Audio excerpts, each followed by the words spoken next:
پاکستان سے ہماری گورنمنٹ نے کہا ہے کہ جی ہم فوج بھیجیں گے وہاں پہ فلسطین میں، اور وہ جا کے اسرائیل کے جو لوگ ہیں ان کے ساتھ لڑیں گے، اور ہم فلسطین کو بچائیں گے، اور ہم یہ کر دیں گے اور ہم وہ کریں گے. آپ کو پتہ ہے نا ہمارے یہاں پھینکنے کی عادت ہے تو وہ کچھ زیادہ ہی ہے، اور ہم جی بھر کے پھینکتے ہیں. ہم پھینکتے ہوئے سوچتے بھی نہیں کہ ہم کر کیا رہے.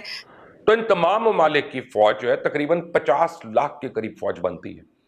آپ اسرائیل کی فوج کی تعداد دیکھیں تو ایکٹیو ملٹری پرسنل 169,500 ہے، اور ریزرو ملٹری پرسنل 4.5 لاکھ کے قریب ہے، یعنی 5 سے 6 لاکھ ہو گئے. اور ان سب اعداد و شمار کے بعد تو میرا سر چکرا جاتا ہے، سوچنے سمجھنے کی صلاحیت ختم ہو جاتی ہے کہ اتنے بڑے بڑے ممالک، اتنی بڑی بڑی افواج، تیل، معدنیات، ہر طرح کی طاقت سے لیس ہونے کے باوجود بھی وہ آرمی جس کی ٹانگیں کانپ رہی تھی صرف یہ بات سن کر کہ انڈیا کا جو پائلٹ پکڑا تھا اگر اس کو نہ چھوڑا گیا تو اس بات کے اوپر ان کی ٹانگیں کانپ رہی تھی کہ بھارت حملہ کر دے گا. یہ کہہ رہی تھی کہ اسرائیل سے پنگے نہ ہی لینا تو اچھا رہے گا. آپ کو تو پتہ ہے نا کہ وہ جو ٹانگیں کانپی تھی انڈیا کے ٹائم پہ تو اسرائیل کے ٹائم پہ تو بڑا کچھ کانپے گا. ہاتھ کھڑے کر کے یہ اعلان کرتے کہ ہم اور ہماری فوجیں بے ہمت ہیں، بے بس ہیں، بے مروت ہیں اور شکست خورد ہیں، اور ہمارے اسلحہ خانے زنگار. اس لیے ہماری زیر تسلط ملکوں کی عوام جو ہے وہ سرزمین فلسطین کا رخ کرے. بس اسے ایک اعلان کی ضرورت ہے، ایک صدا کافی ہے. پھر دیکھیں کہ مسلمان ممالک میں صرف خواتین شاید رہ جائیں، ورنہ خواتین بھی آگے آئیں گی، نحیف بزرگ نظر آئیں گے یہاں پہ، باقی سارے کے سارے نکل کر اہل فلسطین کی مدد کو پہنچ جائیں گے. یہ میں آپ کو آن ریکارڈ کہہ رہا ہوں یہ بات. اور چند لمحوں میں سرزمین انبیاء جو ہے اور القدس کو اس طرح آزاد کرا کے دم لیں گے کہ خطے میں آپ کو ایک بھی ان کا دشمن نظر نہیں آئے گا، نہ وہ بچ پائے گا. لیکن اس میں کوئی شک نہیں ہے کہ اسرائیل ایک ایسی ریاست ہے جس کو ہم لوگ کہتے ہیں جعلی ریاست ہے. دنیا نہیں مانتی اس کو، دنیا اس کو اصلی ریاست مانتی ہے. لیکن یہ بھی کہا جاتا ہے کہ اس کی طاقت جو ہے جھوٹ، دھوکے اور اتحادیوں کے گٹھ جوڑ پہ مبنی ہے. سینکڑوں فلسطینیوں کو شہید کر کے بھی نیتن یاہو جو ہے اس کا کلیجہ ٹھنڈا نہیں ہو رہا. پر او آئی سی کی چلاکیاں اور تیزیاں تو ذرا چیک کریں نا کہ کل 57 اسلامی ممالک کی تنظیم او آئی سی نے کسی بھی طرح سے کوئی اقتصادی بائیکاٹ نہیں کیا، کوئی اکنامک بائیکاٹ نہیں کیا، نہ کسی اور ایکشن کا مطالبہ کیا، بلکہ فلسطین پر اسرائیلی بمباری اور وحشیانہ حملوں کو ایک روایتی مذمتی قرارداد منظور کر کے معاملہ نمٹا دیا، ختم کر دیا. اب اسرائیل کی مذمت تو سب کر رہے ہیں، لیکن اسرائیل کے خلاف عملی اقدامات کرنے کی جرت ہے ہماری کسی قیادت میں؟ بالکل نہیں ہے. اور اگر آپ اس نقشے کو دیکھیں، یہ نقشہ آپ کے لیے میں نے بنوایا، آپ کی سکرین پہ چل رہا ہے، تو اسرائیل ایک چلغوزے جتنا بڑا ملک ہے، چلغوزے جتنا، اور ارد گرد اس کی بڑی بڑی اسلامی ریاستیں ہیں. ان کی معاشی اور فوجی طاقت کا تو حساب ہی کوئی نہیں ہے. ان میں ٹرکی ہے، شام ہے، عراق ہے، لیبیا ہے، مصر ہے، سعودی عربیہ ہے، ایران، سوڈان، عمان، یمن، پاکستان، افغانستان اور آگے سینٹرل ایشیا کی درجنوں مسلم ریاستیں. اب ٹرکی لے لیا، ٹرکی باتیں تو بڑی کر رہا ہے، لیکن ایکٹیو ملٹری پرسنل کتنے؟ 437,000. ریزرو ملٹری پرسنل کتنے؟ 380,000. شام کے ایکٹیو ملٹری پرسنل 169,000. سعودی عربیہ کے ایکٹیو ملٹری پرسنل 2,80,000. مصر، ایجپٹ کے ایکٹیو ملٹری پرسنل جو 438,000. Reserve military personnel 479,000.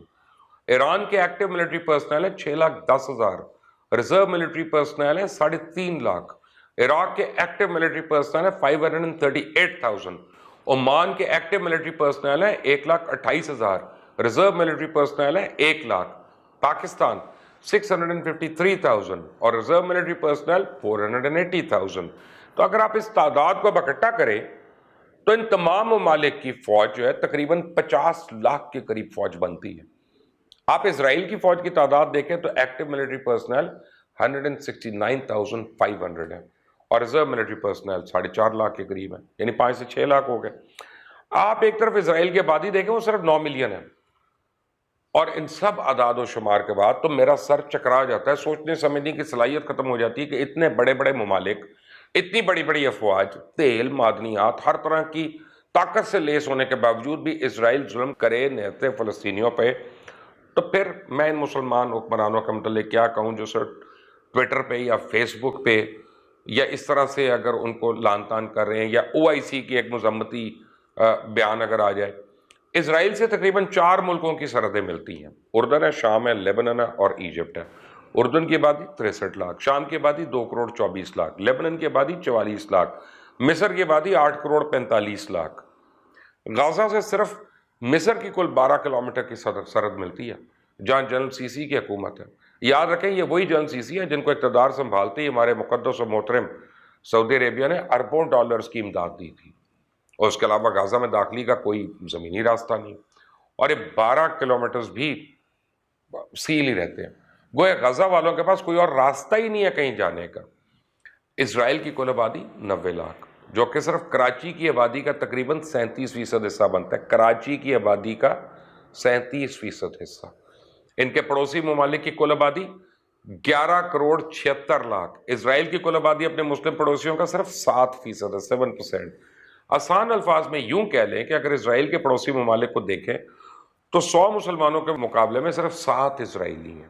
اس کے باوجود ہم مسلمان صرف بد دعاؤں سے کام چلانے کی کوشش کر رہے ہیں، تو پھر شاباش بنتی ہے نا، شاباش بنتی ہے۔ دراصل غزہ میں جنگی جرائم ہو رہے ہیں، ایون 2 ارب مسلمان، اور یہ رد عمل۔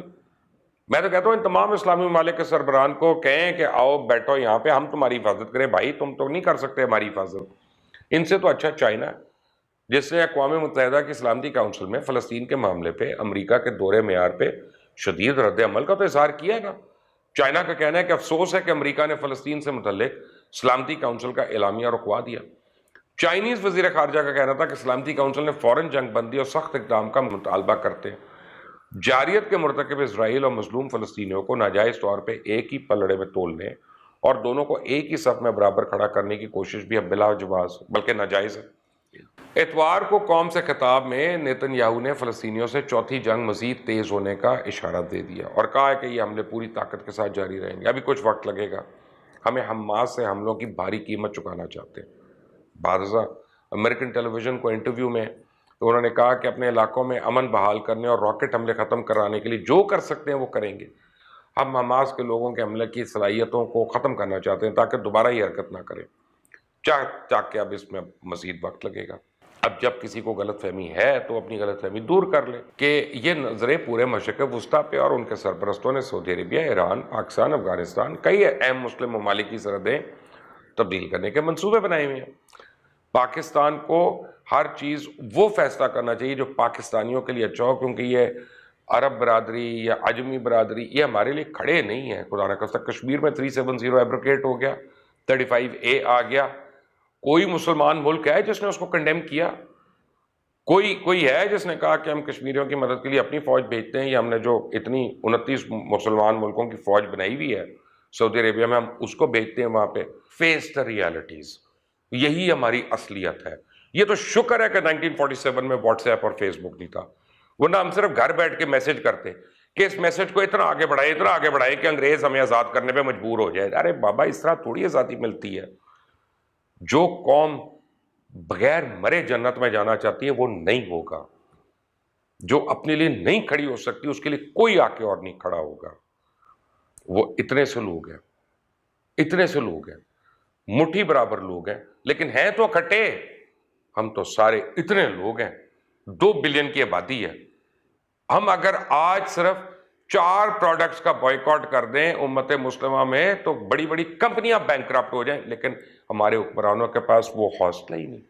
فلسطین اور اسرائیل کا جو ہے وہ اس کے لیے کہا جا رہا ہے، میں نے پہلے بھی آپ کو ویڈیو میں بتایا تھا کہ کہہ رہے ہیں کہ جی ساری یہودیوں کے پروڈکٹ بند کر دو، اس میں جیسے میں آپ کو دکھاؤں انہوں نے کہا کہ جی کوکا کولا بھی نہ پئیں، اور اسی طرح سے اور دوسری چیزیں بھی جو ہے ان کی، چاہے پیپسی ہو، چاہے میک ڈونلڈ ہو، چاہے کاسمیٹکس ہو، سب پہ بین لگا دیا جائے۔ تو پہلی بات تو یہ کہ ہم تو ایسا کریں گے نہیں، کیونکہ یہاں پہ جو لوگ رہتے ہیں ہمارے یہاں، یعنی جو پاکستان میں جو رہتے ہیں لوگ، وہ تو مجھے نہیں لگتا کہ اس طرح کی جو ہے وہ ان کو ڈکٹیشن کہا جائے۔ ہمارے یہاں تو اگر ڈاکٹر منع کر دینا کہ آپ نے جی کوک نہیں پینی اور پیپسی نہیں پینی، ہم ان کی نہیں سنتے، تو ہم نے بھلا یہ جو ملا مافیا ہے ہم نے ان کی کیا سننی ہے جو کہہ رہے ہیں کہ جی بائیکاٹ کر دو، اور ان کے کہنے پہ تو ہم